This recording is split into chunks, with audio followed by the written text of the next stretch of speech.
So with the NBA preseason already starting, all the major off-season moves have probably been made. It's unlikely we see another thing that happens towards the start of the season, just like the James Harden trade 5 years ago. It's unlikely we see anything like that for the rest of this off-season. So mostly the teams will stay pretty much as they are. A few minor signings, a few minor trades might happen, but I think teams will stay mostly as they are. In this video, I'm going to be talking about the 5 teams I think had the best off-season in 2017. This was one of the most crazy off-seasons in history, and these are the 5 teams I think had the best off-season. At number 5, I've got a kind of a weird one, and it's the Denver Nuggets. I genuinely do think the Denver Nuggets are going to make that step up and be 100% be in the playoffs next year, and could even go up as high as maybe the 5th or 6th seed in the Western Conference. They signed Paul Millsap, who's the perfect player for that team. A veteran, a 4-time All-Star, basically was a second-round pick, and until he went to Atlanta, was just a role player, became an All-Star there, can handle the ball, can shoot, can defend, can play at the 3, the 4, and as a small ball 5. A great veteran, really hard worker, a great leader for this team. And you can't forget who the Nuggets actually have. They've got Gary Harris, a really good young player. Juan Hernangomez is a year older. They've also got Jamal Murray, who I think could make a step up this season. I think Moutier could have a good season this year. They've got Mason Plumlee, who's a great rim protector. They've got Nikola Jokic, who's one of the best passing big men in basketball and could be the best center in the NBA in a few years. While more than likely Cat will probably end up being better than him, there's definitely a possibility that Jokic does end up being the best center in basketball. And then they've got Will Barton, who's could easily win 6th Man of the Year, a great scorer. And I haven't even mentioned Kenneth Faried and Wilson Chandler yet, and whatever they can get out of Jameer Nelson. This Denver Nuggets team is a playoff-bound team. I'm almost 100% certain that this team is going to make the playoffs. And I forgot Trey Lyles as well. Had a great rookie year with Utah Jazz. Hasn't been exceptional since then, but is still a solid NBA player. This Denver Nuggets team is really good. And I think the offseason acquisition of Paul Millsap may be the biggest single signing of the offseason. And I think that that's going to be a massive difference for the Denver Nuggets. And for that signing alone, that I put them in the top 5. At number 4, we have got the Boston Celtics. I know you might be saying, oh, the Boston Celtics aren't as good as last year. And that's definitely a possibility. Like, there's no guarantee that they are better than last year. But in my opinion, Kyrie Irving is far better than Isaiah Thomas.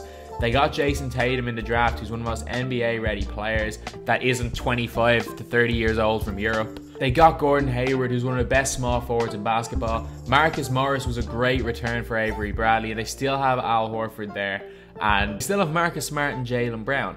They did give up the Nets 2018 pick, which was big because I think that pick is going to be a top 3 in the draft next year. And the draft is honestly so stacked, the top 5 positions next year, that it is a massive pick to lose. But if the Lakers pick ends up 2 to 5, they still have a top 5 pick in next year's draft.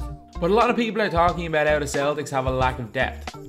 Now, obviously, their starting lineup is probably going to be Kyrie Irving, Marcus Smart, Gordon Hayward, either Morris or Tatum, and Al Horford. But then you look at their bench. They've still got a solid bench. They've got the other of Morris and Tatum. They've got Terry Rozier. They've got Aaron Baines, who's not a bad player. They've also got Jaylen Brown, who could make a big step up this year. Then they've got Shane Larkin, who's not awful. He'll be able to hold his own in the NBA. This team, while not as deep as last year, is definitely more top-heavy than last year. But I do think that their starting 5 is better and their bench isn't that much worse, especially if we see improvements made from Jaylen Brown and Jason Tatum ends up stepping up big time off the bench, or Marcus Morris steps up big time off the bench. The bench could be as good as last year for all we know. So I genuinely do think that this Celtics team is better than last year, and I think that they had a great offseason. And number 3 is the Oklahoma City Thunder. At the end of the season, we could be talking about this being number 1, and we could also be talking about the Thunder basically destroying their franchise with this offseason, because you just never know what's going to happen. Personally, I don't think that Paul George, Melo, and Westbrook are going to work out. I don't. But the thing is, what did they give up for these guys? They gave up Enes Kanter, who doesn't play any defense. They gave up Doug McDermott, who shoots the ball slightly better than Melo. They gave up Domantas Sabonis, who didn't have a great rookie year, and they also gave up Victor Oladipo, who hasn't really lived up to the hype he had after his first year or two in the NBA. So even if this doesn't work out, it's still worth the risk because they gave up almost nothing for Paul George and Carmelo Anthony. Another massive signing was Patrick Patterson. Patrick Patterson can space the floor. He can play a little bit as a small ball 5, but is a great shooter at the 4 position. I personally think they should start Patrick Patterson at the 4 and Paul George at the 2. But they're not going to do that. They're going to start Melo at the 4, which is a little bit more small ball, but they are a really solid team. And their depth isn't that bad. They've got Abrines off the bench, who you never know, he could come good next year. They've got Raymond Felton, who has shown at times in his NBA career that he's a solid NBA player. You don't know what version of Raymond Felton you're going to get. Jeremy Grant is a very athletic player, can play a decent amount of defense and can attack the basket. You've got Patrick Patterson off the bench. I know he's been absolutely terrible the last few years, but if you can get anything from Kyle Singler, it's a positive. I don't know what happened to him. He was great as a rookie, decent as a sophomore, but as soon as he goes to Oklahoma, he forgets how to play basketball. If they can somehow get anything out of Kyle Singler, he'll be big. Isaiah Cannon could be good for the Thunder. Markel Brown could be good for the Thunder. We just don't know yet. But definitely, they deserve to be in the top 3. Arguably number 1 in a lot of people's minds. I'm not the biggest fan of what they did, but at the same time, they brought in 2 All-Stars with minimal risk. So even if it doesn't work out, it still definitely was worth doing. And even though I don't think it's going to work out, it is still one of the best off seasons in the NBA. And number 2 is the Golden State Warriors. They managed to re-sign Steph Curry. They got Kevin Durant at a really low price because he wanted to keep Iguodala, JaVale McGee and Sean Livingston there. They still got Zaza, they still got Patty McCaw, they still got Clay, and they made some great signings. They signed Omri Caspi, which I think could end up being the free agent signing of the summer. Omri Caspi can play at the 3 or the 4. You can space the floor, and is one of the best shooters in the NBA. Swaggy P, Nick Young, showed last year that while he's not an incredible defender, he showed last year that he's willing to put in effort on the defensive end, which could be big. He's also not afraid of big moments. He's not afraid to play under pressure, and he will be great in this Warrior squad. Michael Benajay could be quite good, a tall point guard to use as a backup for a backup. If Livingston ever goes down injured, he could step in and play a similar role. While Livingston is far better, I still think he could be decent enough. And again, Patty McCaw could end up having a great second year in the league. This Warriors team is probably, on paper, the greatest team of all time. And if this team went for the record, they could probably win 75 games if players didn't get injured. I genuinely do think 75 games is what this team could win. I don't think they're going to go for it, because obviously they want to go and win the NBA championship, and they might have thought that was the reason why they lost in 2016. But I think this team is far better than last year. The chemistry is going to be better. They added shooters.